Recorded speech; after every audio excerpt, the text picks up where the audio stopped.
오늘 먹여주신 하나님의 말씀은 전번 주에 이어서 요한복음 11장 30절에서 44절까지 요한복음 11장 30절에서 44절까지 교독하고 마지막 절은 합독하겠습니다. 예수는 아직 마을로 들어오지 아니하시고 마르다가 맞이했던 곳에 그대로 계시더라. 마리아와 함께 집에 있어 위로하던 유대인들은 그가 급히 일어나 나가는 것을 보고 곧가려 무덤에 가는 줄로 생각하고 따라가더니 마리아가 예수 계신 곳에 가서 배웠고 그 발 앞에 엎드려 이르되 주께서 여기 계셨더라면 내 오라버니가 죽지 아니하였겠나이다 하더라. 예수께서 그가 우는 것과 또 함께 온 유대인들이 우는 것을 보시고 심령이 비통히 여기시고 불쌍히 여기사 이르시되 그를 어디에 두었느냐 이르되 주여 와서 보옵소서 하니 예수께서 눈물을 흘리시더라. 이에 유대인들이 말하되 보라 그를 얼마나 사랑하셨는가 하며 그중 어떤 일 말하되 맹인의 눈을 뜨게 한 이 사람이 그 사람은 죽지 않게 할 수 없었더냐 하더라. 이에 예수께서 다시 속으로 비통히 여기시며 무덤에 가시니 무덤이 굴이라 돌로 막았거늘 예수께서 이르시되 돌을 옮겨 놓으라 하시니 그 죽은 자의 노이 마르다가 이르되 주여 죽은 자가 나으리 되었음에 벌써 냄새가 나나이다. 예수께서 이르시되 내 말이 네가 믿으면 하나님의 영광을 보리라 하지 아니하였느냐 하시니 돌을 옮겨 놓으니 예수께서 눈을 들어 우러러 보시고 이르시되 아버지여 내 말을 들으신 것을 감사하나이다. 항상 내 말을 들으시는 줄을 내가 알았나이다. 그러나 이 말씀 하옵는 것은 둘러선 무리를 위함이니 곧 아버지께서 나를 보내신 것을 그들로 믿게 하려 함이니이다. 이 말씀을 하시고 큰 소리로 나사로야 나오라 부르시니 다 함께요. 죽은 자가 수족을 배로 동인 채로 나오는데 그 얼굴은 수건에 쌓였더라. 예수께서 이르시되 풀어놓아 다니게 하라 하시니라. 아멘. 오늘도 실시간 유튜브를 통해서 기도의 향연 속에 새벽을 깨우는 우리 성도님들 모두에게 여호와 샬롬 하나님의 평강과 지키시는 하나님의 풍성한 은혜가 함께 하시기를 축복합니다. 세 번째로 나사로의 사건을 지금 말씀을 묵상하고 있습니다. 입이 다 세포 조직이 다 흐트러진 그 나사로를 향해서 나사로야 나오라고 부르짖는 주님의 음성을 생각하며 창세기 1장 1절 말씀에 태초에 하나님이 천지를 창조하시느니라. 무엇으로 창조하셨습니까? 네, 말씀으로 창조하셨습니다.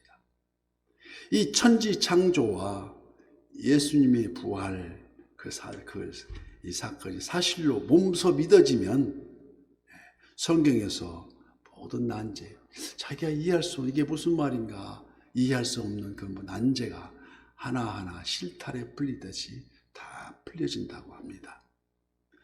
예수님께서 나사로를 다시 살리신 것은 영생에 대한 계시라고도 할 수 있습니다.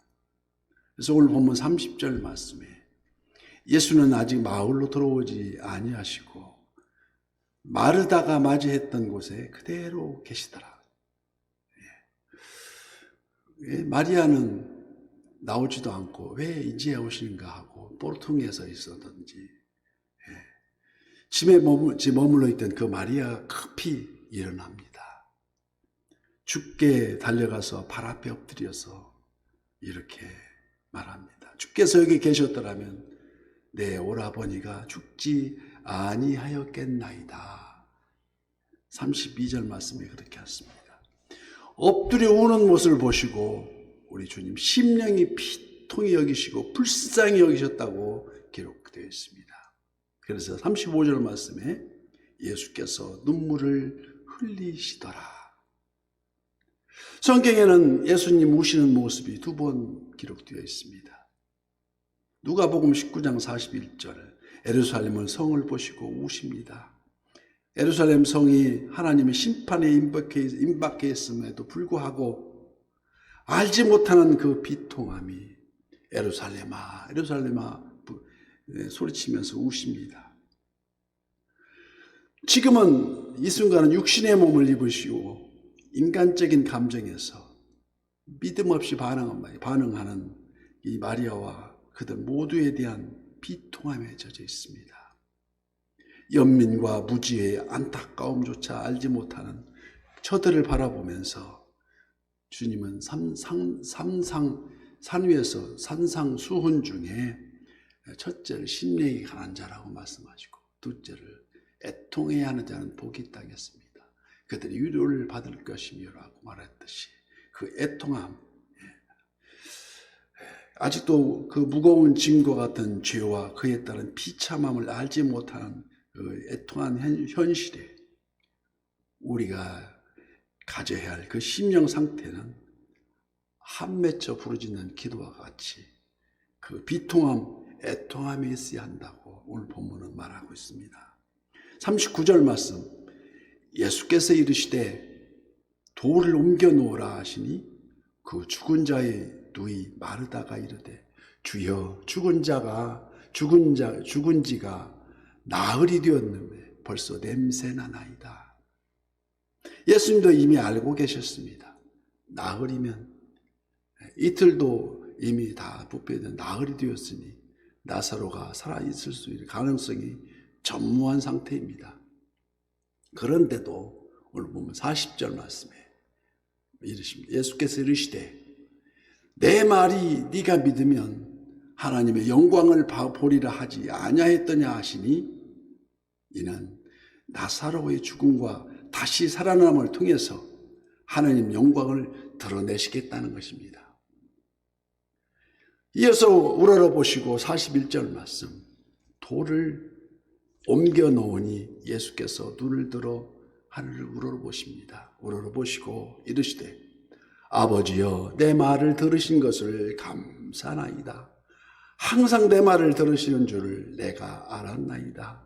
그러나 이 말씀하옵는 것은 둘러선 무리들을 위함이니 곧 아버지께서 나를 보내신 것은 그들로 믿게 하려 함이니라고 우리 주님은 말씀하십니다.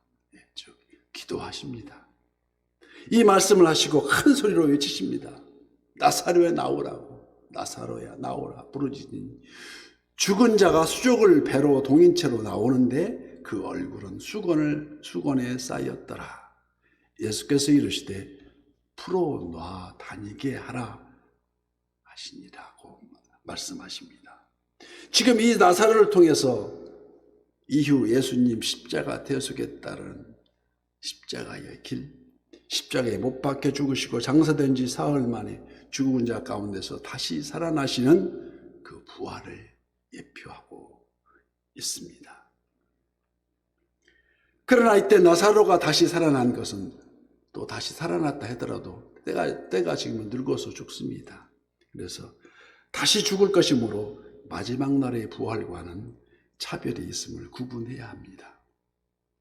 지금도 살아 역사하시는 주님의 부활이나 장차 거기로부터 살아있는 자와 죽은 자를 심판하러 오십니다. 그 재림, 그 심판의 재림시 천국 영생과 지옥의 영벌로 확연히 구분되듯이 우리도 이 다시 살아남을 잘 구분해야 될 줄 믿습니다. 이 부분에 대해서 본서 요한복음 5장 28절 말씀에 이를 놀랍게 여기지 말라.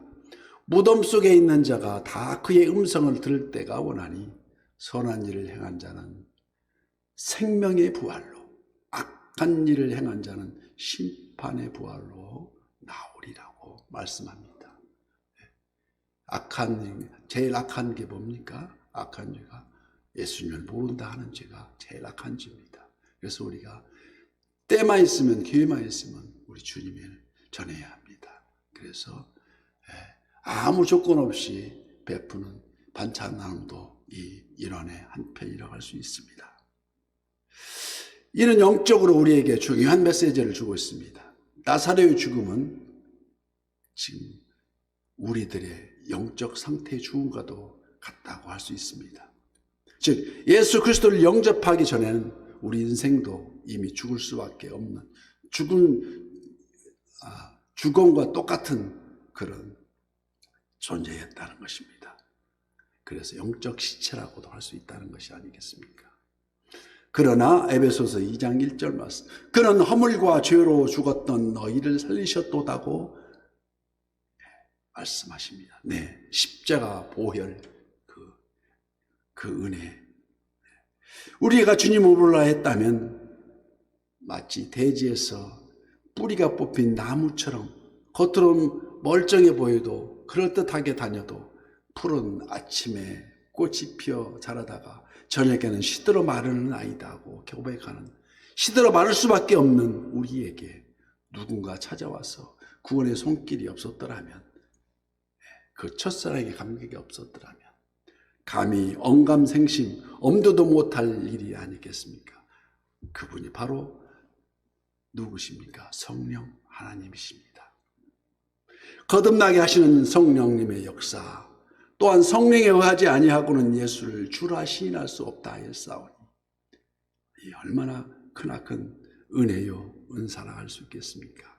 오늘도 하나님의 은혜 가운데서 걸으며 나의 나된 것은 오직 주님의 은혜임을 깨달아서, 로마서 6장 12절, 그러므로 너희는 죄가 너희 죽은 몸을 지배하지 못하게 하여 몸의 사욕에 순종하지 말고, 몸의 사욕에 사로잡히지 말라는 얘기입니다. 그래서 일상의 죄가 우리의 삶을 다스리지 못하도록, 또한 너희 지체를 불의의 무기로 죄에게 내주지 말고 오직 너희 자신을 죽은 자 가운데서 다시 살아난 자 같이 하나님께 드리며 너희 지체를 의의 무기로 하나님께 드리라고 바울 사도는 외칩니다. 이 긴 문장을 줄이면 바로 한 문장으로 할 수 있습니다. 순종이 제사보다 낫고 듣는 것이, 무슨 하나님의 말씀을 듣는 것이죠. 듣는 것이 순양의 기름보다 나으니 바로 순종의 삶을 말하고 있습니다. 나사로에 나오라고 주님은 지금 부르십니다. 죽어있던 나사로가 살아나 걸어 나오는 것처럼 이는 이성적으로 과학적으로는 절대 증명할 수 없는 절대 순종의 창조주 하나님만이 가능한 일이 아니겠습니까? 말씀에 순종하였더니, 얼마 전까지만 해도 마르다, 나사로, 마리아의 오누이가 살던 집이 초상집으로 변해 있었는데 지금 이 순간 잔치집으로 변해 있습니다. 오늘 다시 말씀에 순종했더니 슬픈 통곡의 기쁨의 찬송으로 변화했다는 것입니다. 기도의 응답은 우리가 원하는 시기와 우리가 원하는 장소가 아니고 내 삶의 자리에서 전적인 하나님의 은혜 가운데 결정되어진다는 것입니다.